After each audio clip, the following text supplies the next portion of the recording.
bringing Israel to the world.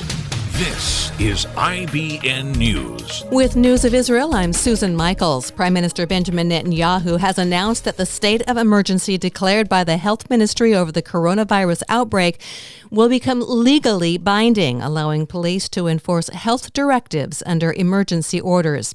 This will last at the initial stage for 7 days, effectively enforcing a lockdown on Israel for the first time since the days of the country's establishment. In a televised address, Netanyahu told Israelis, "Under these orders, you, Israel's citizens, are required to stay at home. It is no longer a request. It is an obligatory directive that will be enforced by enforcement authorities. People will be allowed to leave the house to buy food, medicine, or to receive medical treatment, and those whose jobs are considered essential by the government will be allowed to go to work." On Thursday, Israel's coronavirus count rose to nearly 700 cases, a jump of close to 150 in 24 hours, the most dramatic rise since the outbreak of the disease. And for the first time, a patient has been placed on the critical list.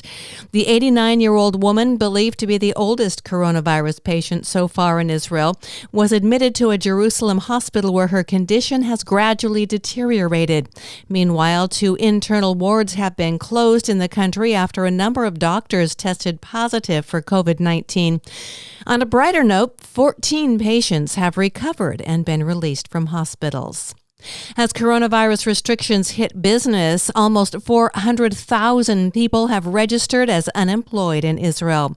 Nearly 90% of the new claimants were put on unpaid leave, and many fear they may never recover financially. In one day alone this week, more than 60,000 people applied for assistance, a rate of 4,700 new applicants an hour. It's estimated that by the end of the month, up to 700,000 will be out of work in the country. And the rabbi of the Western Wall and Holy Sites of Israel, Shmuel Rabinovich, has issued a statement asking all visitors to the Western Wall to refrain from kissing or otherwise touching the stones of the wall in an effort to help stop the spread of coronavirus. I'm Susan Michaels. IBN, Israel Broadcast Network.